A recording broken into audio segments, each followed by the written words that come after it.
and welcome to this SOS UK webinar on secondhand fashion, saving the planet and your money. I'm Jack, a project manager at SOS UK, and today's webinar is being run as part of our National Student Switch Off campaign's Waste Action Week, where we're hoping to give students more information on how to reduce the waste that you produce to benefit the planet. So feel free to treat this webinar like a podcast and just listen in the background if you prefer. The slides aren't going to be too information heavy, and you can always check back later if you've missed something. So throughout this webinar, we're going to cover three main areas. The first being fast fashion, what is it and why is it bad for both people and the planet? The second being secondhand fashion, what's caused its rise in popularity and how is it impacting the fashion sector? And the third are some top tips for buying and selling your clothes secondhand. So firstly, we'll take a look into the background of fast fashion. Start of the Industrial Revolution in the mid-1800s, clothes were typically made by skilled craftspeople and took a long time to make. The average person couldn't afford the materials to make their own clothes, and even if they could, they probably didn't have the skills to make them. Typically, a person would therefore only have a small wardrobe designed for utility, so that's pieces to keep cool in the summer, warm in the winter, and dry in the rain. Things then changed a lot following the start of the Industrial Revolution. Sewing machines and artificial textiles and computer-aided design allowed clothes to be made quicker, cheaper, and significantly easier than ever before. The making and buying of clothes wasn't restricted anymore just to those with the money and skills to buy and make them. The ability to create more clothing quickly and cheaply led to fashion being seen in two distinct categories. There was high fashion, produced using expensive materials, involving high craftsmanship and costing a lot of money, and high street fashion, using cheaper materials and methods to replicate the high fashion looks coming out of fashion houses. The movement of fashion trends was exclusively from high fashion to high street fashion, with people using clothes as a sign of wealth and status. However, this started to change in the 1960s and 1970s, when fashion started to become a form of personal expression and trends started to form in the public domain outside of the fashion houses. So for example, hippies, punks, and mods. But the concept of fast fashion as we know it today didn't properly come around until the late 1990s, early 2000s with the rise of the internet and online shopping. The internet made it easier than ever to find and replicate the designs of fashion houses for a much cheaper price and on a much larger scale. The internet also made it easier than ever for trends to arise, as people across the world could connect using social media and see what people they've never met before are wearing.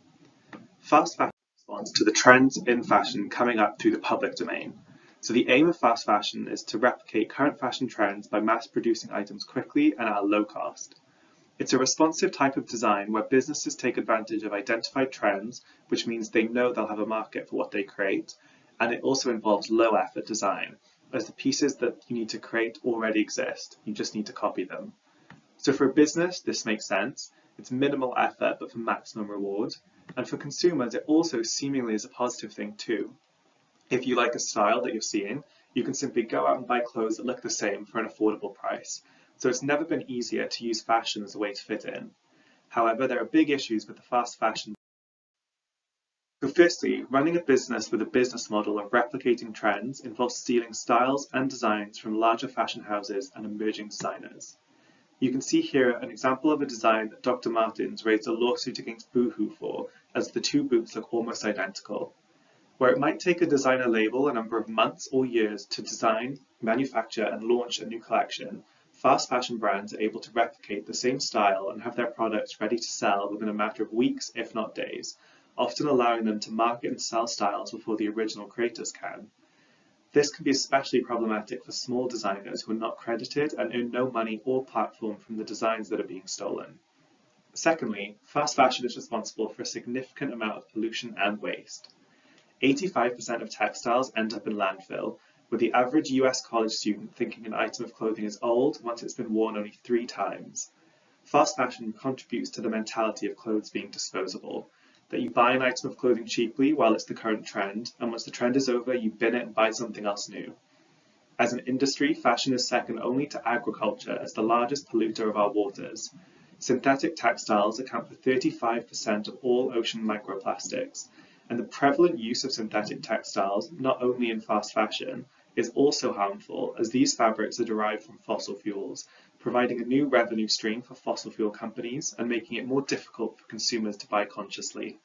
Staying on the topic of water, the growing and use of cotton in manufacturing clothes involves a lot of water, and it's estimated that the fast fashion sector uses around 93 billion cubic meters of water every year. This increases the risk of drought, reduces soil quality, and contributes to biodiversity loss in the countries where these clothes are being manufactured, and this is typically in what people would call developing countries, where these impacts are even more exaggerated. Finally, in order to keep costs down, many fast fashion brands don't pay employees enough to live. According to a survey by Fashion Checker, 93% of fast fashion brands they investigated failed to pay garment workers the minimum living wage. Pretty Little Thing, which is owned by Boohoo, was reportedly paying its garment workers in Leicester only £3.50 an hour, which is over £5 an hour less than the minimum wage. Pretty Little Thing staff were also reportedly forced to come into work in the middle of the COVID-19 pandemic while having COVID, causing an increase in cases in Leicester. And this is just a case that we know about in the UK. Many fast fashion brands also manufacture their items abroad, where it may be easier for them to get away with these practices unnoticed or without consequences. And this is an unexhaustive list of the issues with fast fashion, but it is a good place to start and to set the scene as to why we need to be moving away from this model of producing and buying clothes. If you don't want to support the fast fashion industry, there are ways you can shop more consciously, and one of the most popular ways right now is through buying secondhand clothes. Surprisingly, the definition of secondhand clothes is simply clothes that have been owned before, but this doesn't always mean that the clothes have been worn before. Buying secondhand clothes has been growing in popularity in recent years, and there's a number of reasons why. Firstly, there's a greater understanding now about climate change and the impact of the fashion industry. The global fashion industry is responsible for approximately 10% of global carbon emissions, which is more than all international flights and maritime shipping combined. People are also more aware than ever about the employment conditions of garment workers and don't want to contribute towards this. As a result, 74% of 18 to 29-year-olds are reported to actively want to buy from sustainably conscious clothing brands. Secondly, with the uncertain economic times following COVID-19, people are looking now more than ever to save money, and it's estimated that buying clothes secondhand saves typically 25% per item compared to buying new. Reselling clothes also offers the opportunity to earn more money yourself, with Depop finding that people can earn up to £5,000 per year just by selling unwanted clothes that they already own. Despite the current financial situation, 44% of 18 to 35-year-olds in the UK are buying more clothes now than they were 1 year ago, with over half of those saying they're buying clothing secondhand. The lower cost combined with the opportunity to resell means people are able to buy more clothes in a circular way. In fact, according to Boston Consulting Group, almost 70% of people admit to taking better care of their clothes as they're aware they could resell them in the future. They also found that second-hand clothes are predicted to make up to 27% of people's wardrobes by 2023. Finally, people's views on clothing are changing. The average US college student views an item of clothing as old after only 3 wears, and as a society we're wearing clothing 40% less than we did 10 years ago before getting rid of them. This is likely helped in part due to the way that we, especially young people, are living a lot more online and taking more photos than ever before, so we're wanting more outfit variations. There's also a move towards society having a renting and sharing philosophy, and the clothing sector is also getting in on this. So for example, Airbnb, TaskRabbit, and Netflix are all ways that we're now sharing and renting more than owning ourselves. We know that people are shopping more secondhand, but who's engaging the most in the secondhand sale and resale of clothes? In the UK, 43% of Brits say they've bought clothing secondhand, with a further 24% saying they're interested in buying secondhand. This highlights a general trend of increasing openness to shopping secondhand that's being noticed globally. A report by ThreadUp found that in 2019, 64% of women over the age of 18 said they were open to buying clothes secondhand, up from 45% in 2016. And this number only goes up during times of uncertain financial stability, with 82% of people saying they'd be open to secondhand shopping when money is tight.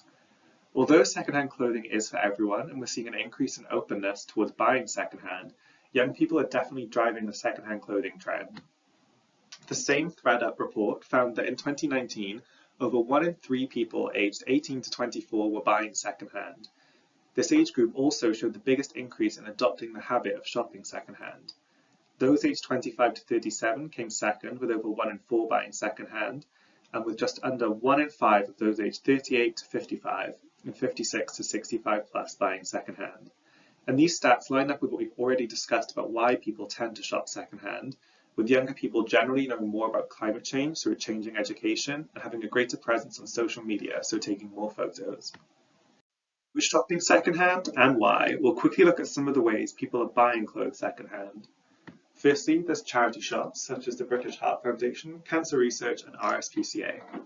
UK charity shops took home £746 million of revenue in 2020.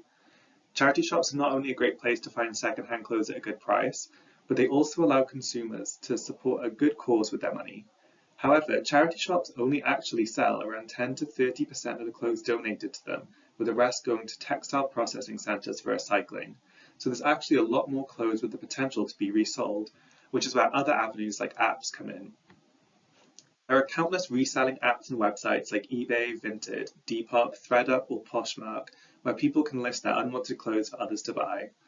This way, unlike with charity shops, the person getting rid of their clothes can earn money themselves too, which is why it's a really popular route for getting rid of unwanted clothes for many people.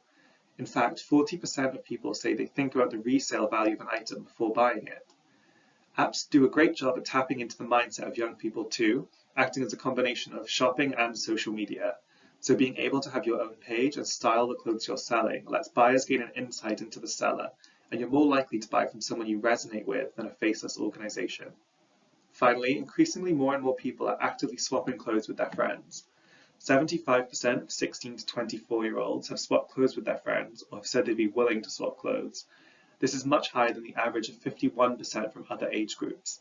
And you can see evidence of this enthusiasm for swapping clothes by young people through UK universities, where students' unions often hold clothes swapping events at the start of term. Enough clothes currently exist on the planet for the next 6 generations of humans.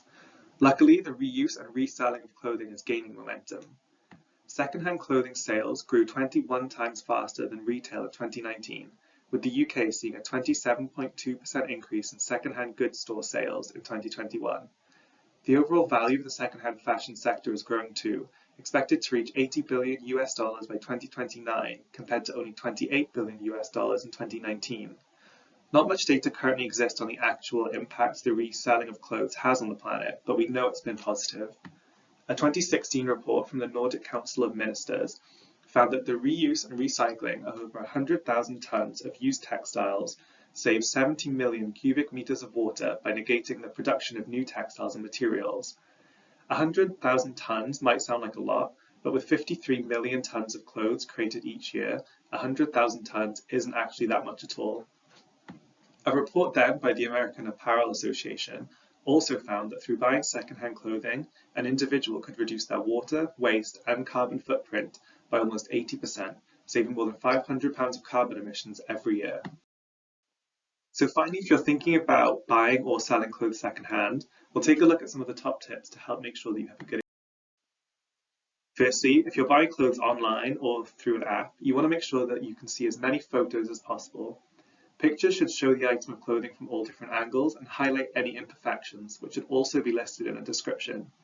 If someone's listed an imperfection but it's not visible in a photo, or they haven't posted a photo of a certain part of the item, don't be afraid to ask them for more pictures to make sure you're not being misled on the quality.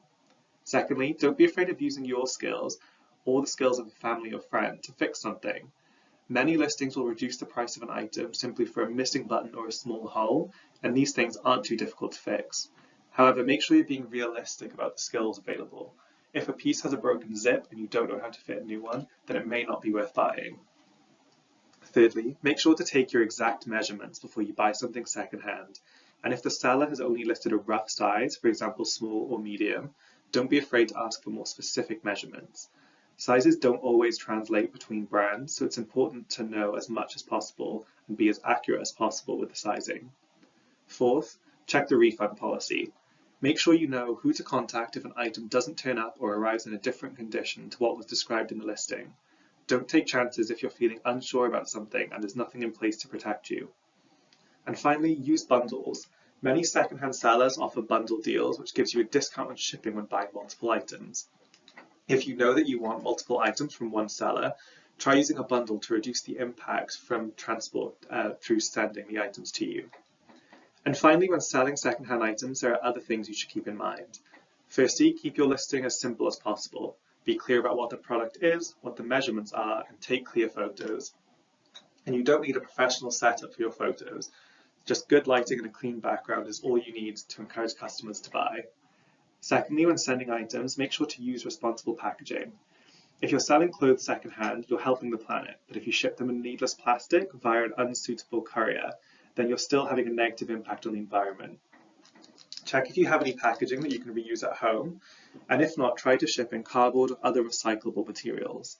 Remember that you don't need to overpackage something, and many buyers don't need a small freebie with their purchase. That's just extra waste. If you can, ship parcels with Royal Mail as opposed to an independent courier too. And finally, remember that your time is money. Selling clothes is a lot more work than you might think, from creating the listing, taking photos, messaging potential buyers, and sorting shipping. Remember to include the costs associated with shipping into your listing, and remember that your time also counts. Make sure the work you're putting in is worth the money that you'll make from the sale. So thank you for joining us for this webinar. Hopefully you found out some new information and feel ready to help make a change to the way that we buy and sell our clothes. A full list of the resources used to make this webinar will be displayed on the next slide if you're interested in doing any of your own research. Thank you so much.